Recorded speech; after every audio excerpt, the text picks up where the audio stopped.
Hello friends, हम पढ़ रहे हैं कक्षा 10th NCERT math chapter number 3.2 का क्वेश्चन नंबर फर्स्ट आज हम सोल्व करेंगे। तो देखिए, आज हम पढ़ने वाले हैं प्रश्नावली 3.2। तो आपको प्रश्नावली 3.1 का पहला क्वेश्चन है। इन क्वेश्चनों को हल करने से पहले आपको एक सारणी है जो आपको याद करनी है। वहाँ पे आपको ये पता करना है कि ये संपाती है, ये अर्थात ये प्रतिच्छेद करती है। आपको पता होना चाहिए कि संपाती रेखा क्या होती है, प्रतिच्छेद रेखा क्या होती है, उनके बारे में हमने थोड़ी जानकारी प्राप्त करते हैं। तो चलिए मैं ले चलता हूँ, वो आपकी बुक में ही है वो सारणी।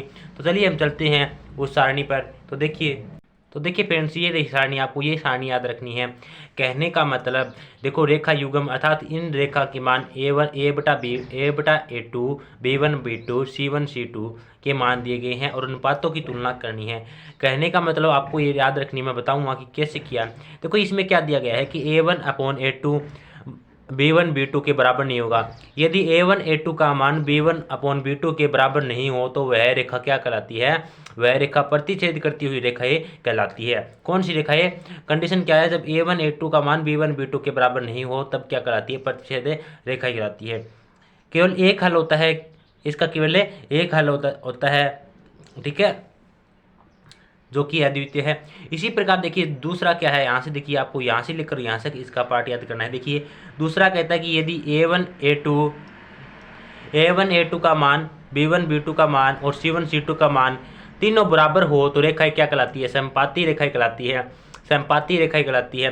तो देखिए हमने यहाँ पे देखा प्रतिच्छेद रेखाएं क्या होती है। प्रतिच्छेद रेखाएं आपको पता होना चाहिए प्रतिच्छेद रेखाएं क्या होती है। देखिए प्रतिच्छेद रेखाएं, देखो एक रेखा ऐसे गई और दूसरी रेखा ऐसे गई, तो देखो जहाँ पर इसने काटा अर्थात यहाँ पे प्रतिच्छेद कर गई इस रेखा को, ये क्या है? इसका मूल बिंदु वो है जो कि प्रतिच्छेद बिंदु कहलाता है। ठीक है, इस प्रकार प्रतिच्छेद रेखा कब कहलाएगी? जब a1 a2 का मान बराबर नहीं हो b1 b2 का। और सेकंड कंडीशन में कहता है कि a1 a2 बराबर हो b1 b2 के और बराबर हो c1 c2 के, तो रेखा क्या कहलाती है? संपाती रेखा कहलाती है। संपाती रेखा क्या होती है? देखो एक ही रेखा के ऊपर वापिस इसी रेखा के ऊपर दूसरी रेखा आना संपाती रेखा कहलाती है। अर्थात दूसरी रेखा भी इसके ऊपर आई, अर्थात देखो इस पॉइंट पर अर्थात सभी पॉइंट एक ही रेखा पर है, इसी बोलते हैं संपाती रेखाएं। और ये तब कब हो सकती है? जब a1 a2 और b1 b2 का मान और c1 c2 का मान बराबर हो। और इसका हल कितना हो सकता है? अपरिमित रूप से अनेक हल हो सकते हैं। इसी प्रकार यदि a1 a2 का मान बराबर हो b1 b2 का मान और बराबर नहीं हो c1 c2 के, तब कौन सी रेखा है? अर्थात दो का तो मान बराबर हो, a1 a2 बराबर हो b1 b2 का, लेकिन c1 c2 का मान इनके बराबर नहीं हो तो कौन सी रेखा कहलाती है? समांतर रेखाएं। देखिए समांतर रेखाएं कैसी होती है और इसका लिखा है कोई हल नहीं। देखिए समांतर रेखाएं क्या होती है? देखो एक रेखा ऐसी आई और दूसरी रेखा क्या है? ऐसे चली गई, तो देखो यह रेखा आगे कहाँ जाएगी? ऐसे जाएगी, और ये रेखा आगे दूर जाती मतलब यहाँ से इसे दूर होती जाएगी। अर्थात देखो ये समांतर तो है, कहने का मतलब देखो ये रेखाएं हैं, ये रेखा इसी प्रकार आगे भी चलती रहेगी, ठीक है, लेकिन ये कहीं भी इनको टच नहीं करेगी। अर्थात इनमें ये दोनों रेखाएं कभी आपस में नहीं मिलेगी। अर्थात इन रेखाओं का कोई हल नहीं हो सकता, क्योंकि ये रेखाएं मिल ही नहीं रही है, तो इनका हल हम कहाँ से निकालेंगे? अर्थात कब है समांतर रेखाएं क्या होती है? दोनों रेखाएं बराबर हो एक ही साइड में, ठीक है, उनका परिणाम बराबर हो तब समांतर रेखाएं होती है। प्रतिच्छेद रेखाएं क्या होती है वो भी पढ़ा हमने। तो आपको ये सारणी पक्का याद करना है, क्योंकि यहाँ से एक पक्का क्वेश्चन उठ रहा है, गारंटीड है, यहाँ से क्वेश्चन पक्का आएगा, इसको हल्के में मत लेना। और इसी के आधारित हमारा चैप्टर रहेगा, आगे का चैप्टर है वही इसी पर आधारित रहेगा और बिल्कुल ईजी सा है। आपको इसको छोड़कर मत भागना है। यदि आप इसको छोड़कर भागे तो आपको जितना आप इससे भागोगे उतना ही आपको यह खुद अपने आप से दूर भगाएगा। तो देखिए फ्रेंड्स, हमें डटकर इनका मुकाबला करना है, कुछ नहीं है, बिल्कुल ईजी सा है। आप तो बस अपनी प्रैक्टिस और अपना स्ट्रगल बनाए रखिए, आगे कुछ नहीं है। तो देखिए अब चलते हैं इसका क्वेश्चन नंबर फर्स्ट पर। तो देखिए फ्रेंड्स, क्वेश्चन नंबर फर्स्ट क्या कहता है? क्वेश्चन नंबर फर्स्ट कहता है कि निम्न समस्याओं में रैखिक समीकरणों की युग्म बनाइए और उनकी ग्राफीय विधि से हल ज्ञात कीजिए। क्या करना है कि उसका ग्राफीय विधि से हल ज्ञात करना है। कहने का मतलब हमें ग्राफ की तो आवश्यकता होगी, ठीक है। दूसरा इसका पहला पार्ट क्या कहता है? देखिएगा कि कक्षा x के 10 विद्यार्थियों ने एक गणित की पहली प्रतियोगिता में भाग लिया। अर्थात एक कक्षा में कितने विद्यार्थी है? 10 विद्यार्थी है। यदि लड़कियों की संख्या लड़कों की संख्या से 4 अधिक हो तो प्रतियोगिता में भाग लिए लड़कों की संख्या ज्ञात कीजिए। देखिए इसमें बोला गया है ग्राफ बनाना है, तो यहाँ से हमें 2 इक्वेशन भी बनानी होगी। तो चलिए बनाती हैं हम यहाँ से 2 इक्वेशन। तो देखिए सबसे पहले आपको क्वेश्चन पता होना चाहिए क्या कहा है कि एक्स के 10 विद्यार्थी, एक कक्षा में कितने विद्यार्थी हैं, 10 विद्यार्थी है, जिसमें लड़के और लड़कियां हैं। तो चलिए मानते हैं हम यहाँ से।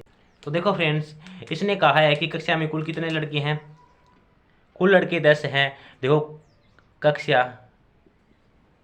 मान लो कक्षा 10th है, इसमें लड़कों की संख्या और लड़कियों की संख्या, लड़कियों की संख्या कितनी है, लड़कियों की संख्या कितनी मानते हैं हम, माना कि लड़कियों की संख्या x है और वहीं भी लड़कों की संख्या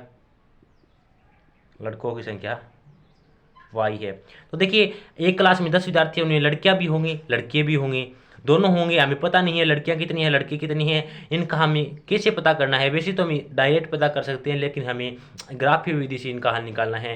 तो देखिए माना कि लड़कियों की संख्या कितनी है, x आपको नीचे लिखना है कि माना कि लड़कियों की संख्या, माना लड़कियों की संख्या कितनी है, x है, वहीं लड़कों की संख्या, लड़कों की संख्या कितनी है, y है। यदि इसी x माना है तो इसे y मान लेंगे, ठीक है। अब लड़कों की संख्या x है और लड़कियों की संख्या y है, और क्वेश्चन वाला बोलता है कि एक कक्षा में कुल कितने हैं, 10 है। अर्थात हमें पता है कि लड़कियों की संख्या x है और लड़कों की संख्या y है, दोनों को मिलाएंगे तभी 10 प्राप्त होगा। अर्थात कुल विद्यार्थी 10 है, उसमें लड़के भी हैं, लड़कियां भी है और लड़के भी है। अर्थात यहाँ से हमारे पास इक्वेशन नंबर फर्स्ट आ जाता है। इसी प्रकार हम इक्वेशन नंबर 2 भी प्राप्त करते हैं। आगे क्वेश्चन में क्या कहता है, ध्यान से देखना। आगे क्वेश्चन में कहता है कि देखो यहाँ तक हमने हल कर लिया, गिनती में भाग लिया। यदि लड़कियों की संख्या लड़कों की संख्या से 4 अधिक है, क्या कहती है कि लड़कियों की संख्या लड़कों की संख्या से 4 अधिक है। देखिए लड़कियों की संख्या क्या मानी हमने, लड़कियों की संख्या क्या थी, x, वो एक बार एक साइड क्या लिख लेता हूँ, लड़कों की संख्या। अब क्वेश्चन में क्या दिया गया है, तो देखिए क्वेश्चन में बोला गया है कि लड़कियों की संख्या है वो ये लड़की हैं और ये लड़कियां हैं, इनसे ये 4 अधिक है। यदि मैं इनको बराबर करूंगा, देखिए ये 4 अधिक है क्वेश्चन में, यदि मैं इसमें भी 4 ऐड कर दूं तो क्या दोनों बराबर हो जाएंगे क्या। यदि ये इसने बोला क्या कि क्वेश्चन में ये है वो 4 अधिक है, लड़कियां हैं वो लड़कों से, ये लड़के हैं और ये लड़कियां हैं, ये 4 अधिक है।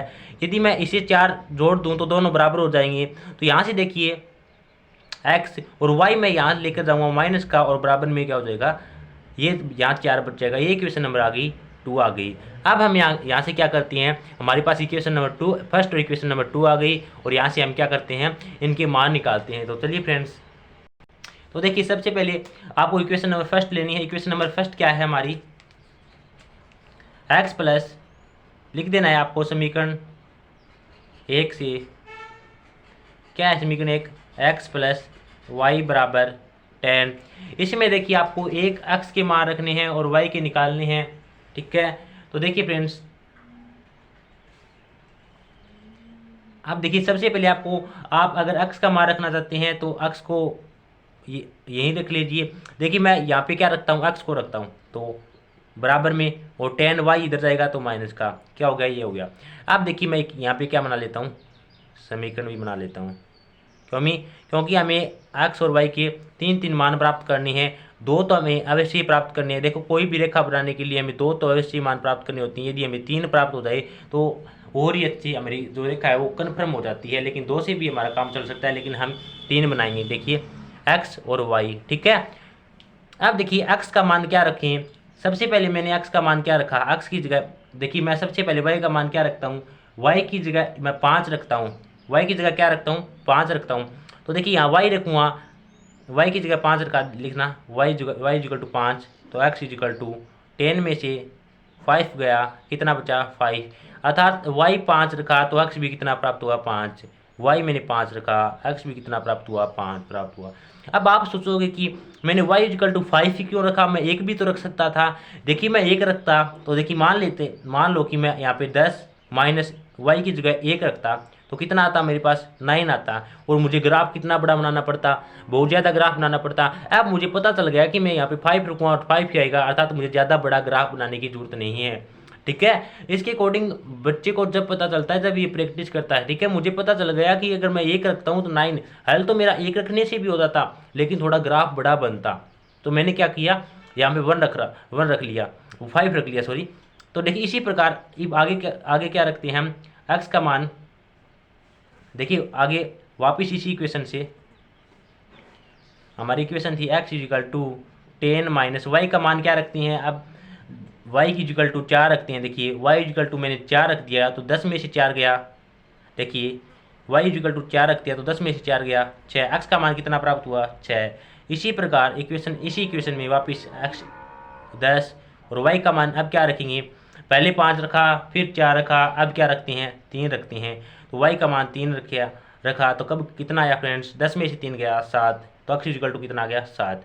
तो इस प्रकार इक्वेशन नंबर फर्स्ट से हमने एक जो हमारी सारणी है वो निकाल ली है।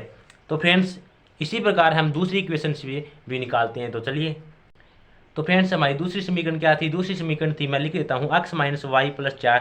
तो देखिए x माइनस को मैं इधर लेके जाऊँगा तो प्लस का, देखो यहाँ पे 4 था और माइनस का y इधर लेके गया प्लस का y। आप ये सोच रहे हैं कि हमें ये क्यों जरूरत है कि हम y को इधर लेके जा रही है। तो मैं सोचता हूँ कि x का मुझे एक परमानेंट मान निकल जाए, जब मैं y का मान रखूँ मुझे नहीं तो बाद में घटाना पड़े और ना ही जोड़ना पड़े, नई साइड में ले जाना पड़े। तो मैं पहली इक्वेशन को एक साइड कर लूँ क्योंकि मुझे मान 3 निकालने होते हैं। तो वापस इसी प्रकार इसके भी 3 मान निकलेंगे, तो मैं इसकी भी सारणी बना लेता हूँ।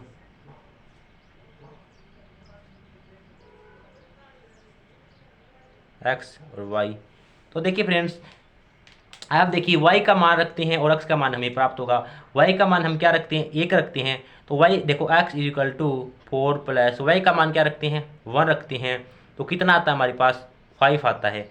y का मान 1 रखा, x का मान कितना आया 5 आया। इसी प्रकार हम क्या करते हैं, वापस इसी इक्वेशन में x equal to 4 plus y का मान अब 1 रखा, अब 2 रखते हैं, 2 रखते हैं तो कितना आएगा फ्रेंड्स 6। y का मान कितना रखा 2 रखा, x का मान कितना प्राप्त हुआ 6 प्राप्त हुआ। इसी प्रकार इक्वेशन में क्या थी, x equal to 4 plus y की जगह इस बार क्या रखना है, मैं 3 रखता हूँ, तो 4 और 3 कितना होता है 7। तो देखिए मैंने क्या रखा 3 रखा और y का मान कितना आया मेरे पास 7। इस प्रकार में दोनों समीकरण से मुझे 2 सारणियों में अर्थात x y के 3 मान मिल गए। अब मेरे लिए ग्राफ बनाना बिल्कुल ही चुटकियों का काम है। तो चलिए अब चलते हैं ग्राफ पर। तो चलिए फ्रेंड्स ये रहा हमारा ग्राफ। तो हम ये जानते हैं कि ये एक्स एक्स होता है और ये वाई एक्स होता है। यहाँ से लेकर यहाँ इस साइड चलते हैं तो प्लस का एक्स एक्स और इससे यहाँ चलते हैं माइनस का एक्स एक्स। यदि ऊपर चलते हैं तो प्लस का वाई एक्स एक्स और ये नीचे चलते हैं तो माइनस का वाई एक्स एक्स। यदि वो इसे पूरी डिटेल में समझता है तो इसका पहला वीडियो आप पूरा देखना, तभी आपको समझ में आ सकेगा। तो देखिए फ्रेंड्स अब हमें पता है कि मूल बिंदु है, तो हम इसके लिख देते हैं। देखो ये 1 है, ये 2 3 4 5 6 7 8। इसी प्रकार मैं यहीं लिख देता हूँ 1 2 3 4 5।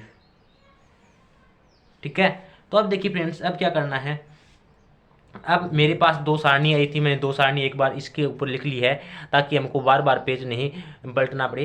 तो देखिए फ्रेंड्स अब पहली इक्वेशन से पहले जो हमारी टेबल है उससे हम इसकी वैल्यू रखेंगे। पहले क्या दिया गया 5,5 अर्थात एक्स का वैल्यू कितनी होनी चाहिए 5 मुझे मिल गई।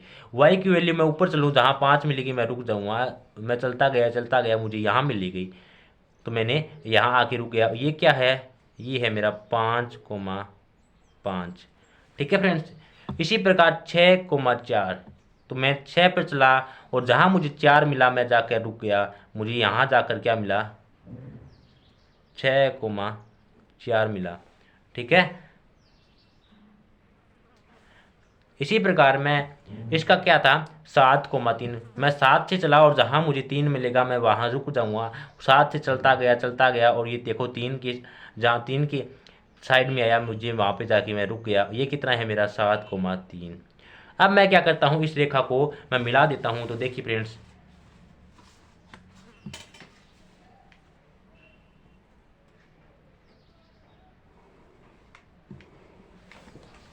ये रेखा आ गई। तो देखिए अब जब हमने मिला दिया, ये रेखा कौन सी इक्वेशन की है, तो हमारी पहली वाली इक्वेशन को। ठीक है, आपको लिखना है इसके ऊपर जो कौन सी इक्वेशन है, हमारी पहली वाली इक्वेशन है। कौन सी थी, x प्लस वाई प्लस 10 ठीक, तो इसके ऊपर लिख देना है।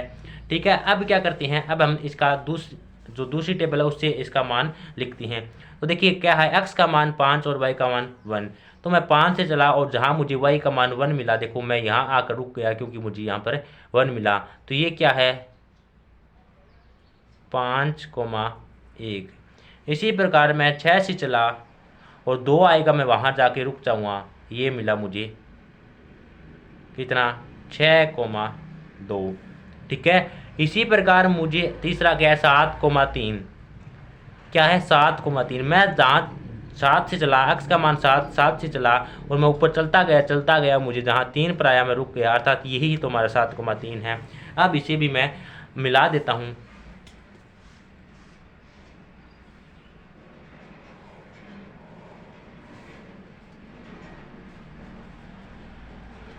देखिए इसके ऊपर लिख देना है कि आपको ये कौन सी रेखा, ये किस इक्वेशन की से आया और ये किस इक्वेशन से आया। तो हमारे पास कुछ ग्राफ इस प्रकार आ गया। अब आपको क्या करना है, आपको पता है कि मैंने समझाया था कि ये देखिए हमारे पास ये रेखा इस प्रकार गई और ये रेखा इस प्रकार, अर्थात एक दूसरे को काट रही है। तो ये रेखा कौन सी है, प्रतिच्छेदी रेखा है। अर्थात जब एक रेखा दूसरी रेखा को काटे तो वो प्रतिच्छेदी रेखा कहलाती है। अब जिस बिंदु पर काटे उसको ध्यान रखना है, ये कौन से बिंदु काट रहे हैं, इस बिंदु काट रहे हैं, ये बिंदु क्या है, इसका प्रतिच्छेदी बिंदु है। ये क्या है, इसका प्रतिच्छेदी बिंदु। प्रतिच्छेदी बिंदु कौन सा, देखो 7,3, अर्थात 7,3 क्या है, इसका प्रतिच्छेद बिंदु है। तो हमें ग्राफ से क्या प्राप्त हुआ, तो आपको लिखना है। तो चलिए अब लिखते हैं। हमें ग्राफ से प्राप्त हुआ, देखिए ग्राफ से कितना मान प्राप्त हुआ, 7,3, अर्थात प्रतिच्छेद बिंदु का मान कितना प्राप्त हुआ, प्रतिच्छेद बिंदु हमें कितना प्राप्त हुआ, 7,3। अब देखिए हमने, ये किसका मान होता है, x का, और ये किसका मान होता है, y का। तो हमने क्या माना था कि जो हमारी x है वो लड़कियां हैं और जो y है वो लड़के हैं। तो हमारी लड़कियों की संख्या कितनी है, लड़कियों की संख्या 7 है और लड़कों की संख्या कितनी है, 3 है। तो देखिए इस प्रकार इस क्वेश्चन को हल करना था। हमने ग्राफीय विधि से पता लगाया कि लड़कियों की संख्या 7 है और लड़कों की संख्या 3 है। तो फ्रेंड्स देखिए, जब आपको ये क्वेश्चन अच्छे से समझ में आ गया है तो आप इसकी घर पर प्रैक्टिस अवश्य करना, क्योंकि यदि आपने प्रैक्टिस नहीं की तो आप भूल जाएंगे।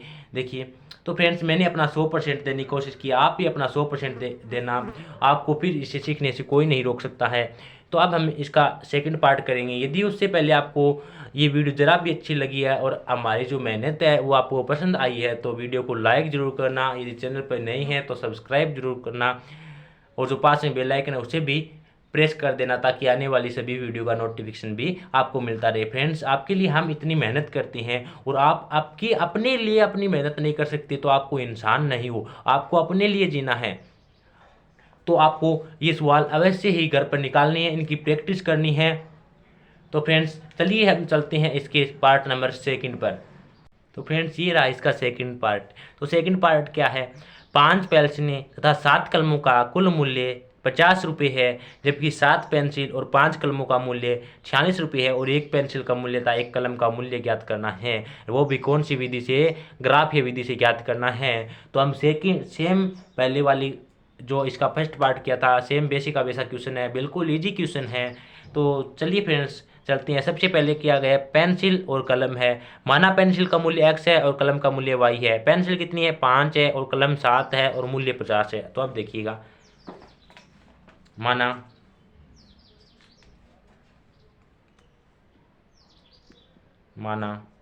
पेंसिल का मूल्य कितना है,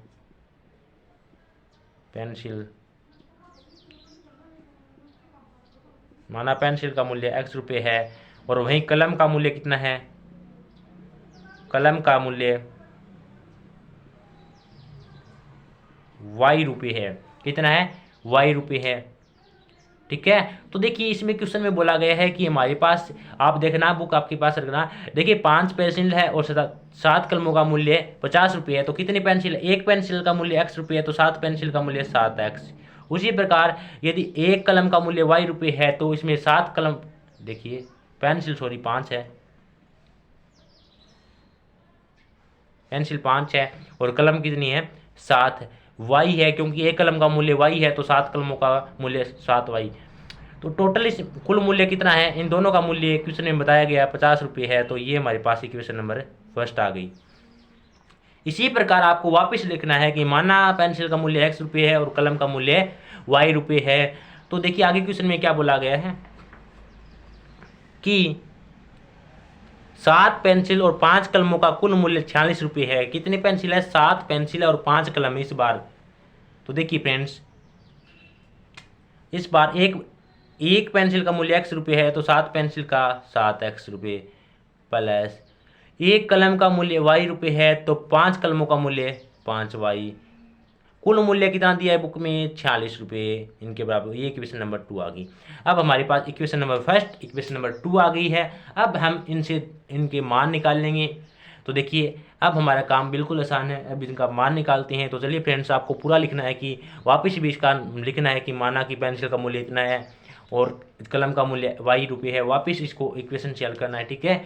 तो अब क्या करते हैं फ्रेंड्स, अब इनसे हम क्या निकालते हैं, मान निकालते हैं। तो चलिए हम समीकरण नंबर 1 को लेते हैं सबसे पहले।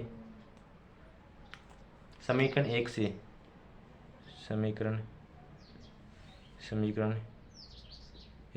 समीकरण 1 क्या है हमारे पास, 5x प्लस 7y बराबर 50 है।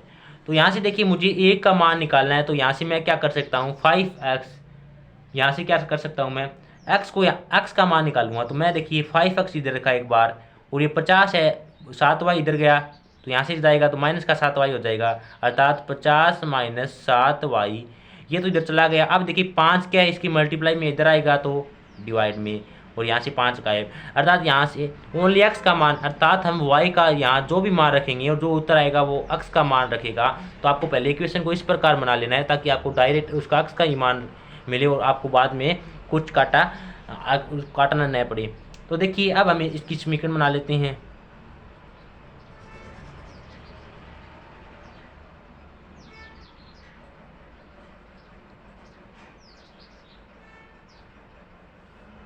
तो देखिए फ्रेंड्स, x का मान आएगा और y का मान आएगा।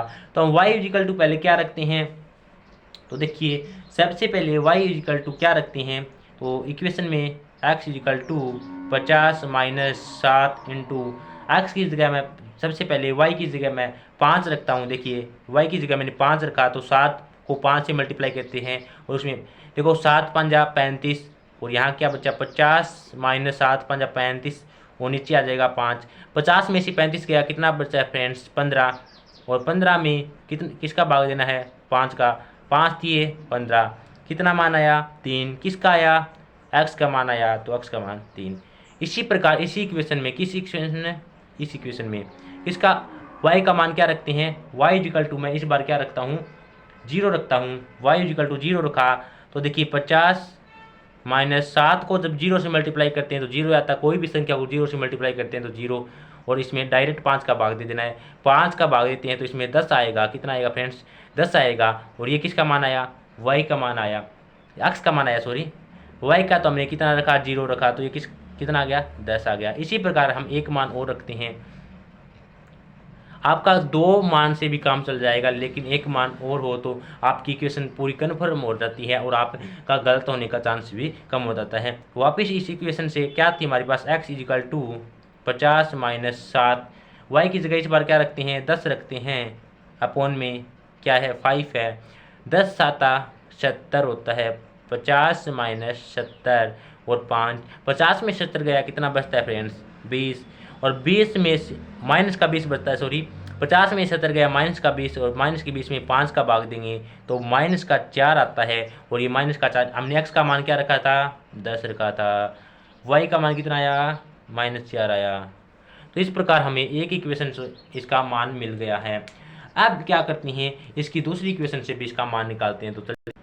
तो फ्रेंड्स चलिए, हमारी जो सेकंड इक्वेशन थी वो क्या है, ये रही। सेकंड इक्वेशन से भी हम इसी प्रकार पहले इस सेकंड इक्वेशन को कुछ इस प्रकार बना लेते हैं कि हमें x का मान डायरेक्ट ही मिले।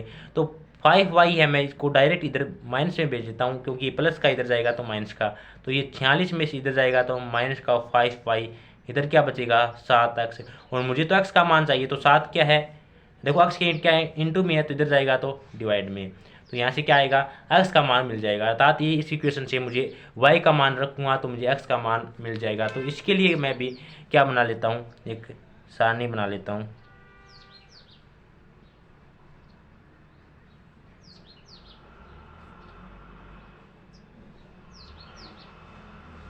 x और y, अर्थात हमें x और y की मान प्राप्त करनी है। तो देखिए पहले मैं क्या करता हूँ, y का मान रखता हूँ। y का मान रखूँगा तो देखिए x equal to 46 minus 5, y का मान क्या रखता हूँ मैं, -2 रखता हूँ। कितना रखता हूँ, देखिए -2 रखा एक बार, देखिए -2 रखता है तो देखो माइनस का 5 और माइनस का 2 जब मल्टीप्लाई करेंगे तो प्लस का हो जाएगा, कितना हो जाएगा 10, कितना हो जाएगा 46 और प्लस का 10 और अपॉन में क्या आ जाएगा 7।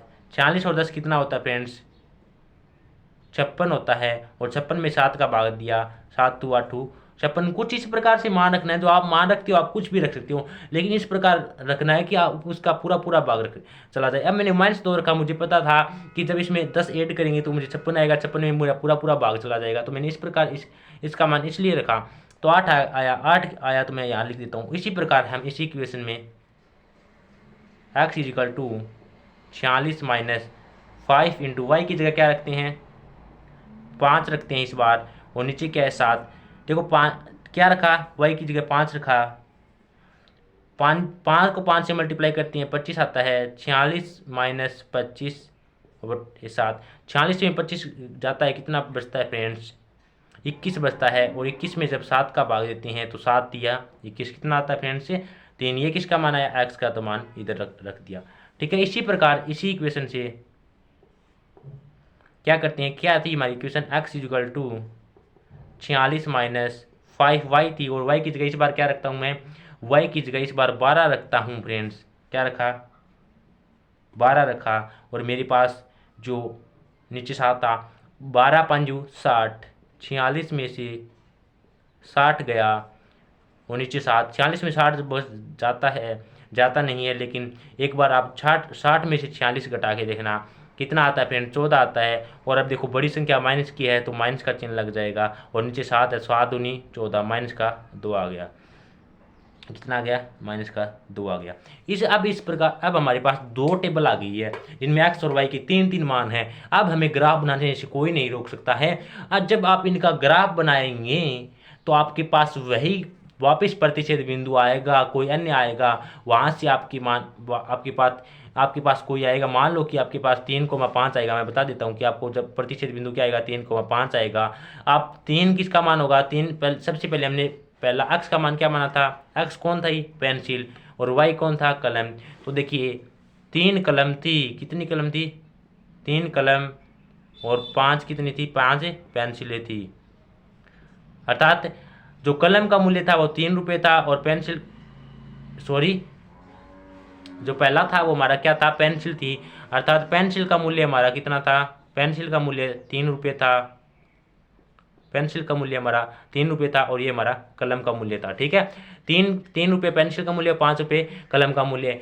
आपसे आशा करता हूँ कि आप इन टेबल के आधार पर आप ग्राफ तो बना ही लेंगे, क्योंकि ग्राफ बनाना बिल्कुल ईजी है, मैंने सिखा भी दिया है। बार बार मेरे सिखाने से कुछ नहीं होगा, जब तक आप खुद प्रैक्टिस नहीं करेंगे तो आप कभी नहीं सीख सकते।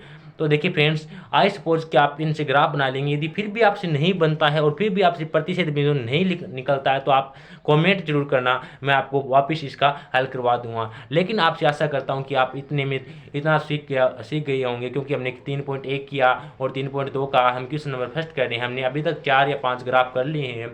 तो देखिए फ्रेंड्स, मैंने टेबल निकाल के दे दी है, इनके मान निकाल के दे दिए, आपको इनसे ग्राफ बनाना है।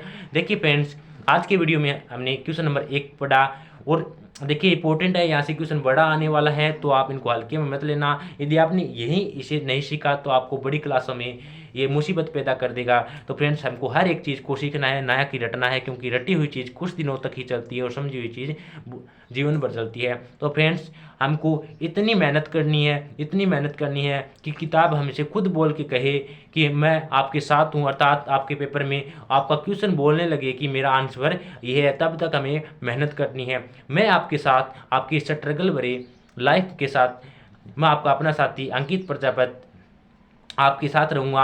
आप आज ही हमारे YouTube चैनल को सब्सक्राइब कर ले और जो पास में बेल आइकन है उसे प्रेस कर ले। यदि आपको ये वीडियो अच्छी लगी है तो इसे लाइक जरूर करना, इस चैनल पर नए हैं तो सब्सक्राइब जरूर करना। फ्रेंड्स, आज की वीडियो में इतना ही, इजाज़त दीजिए। हम मिलते हैं नेक्स्ट वीडियो में, इसका क्वेश्चन नंबर 2 के साथ मिलेंगे। तब तक के लिए जय हिंद, जय भारत।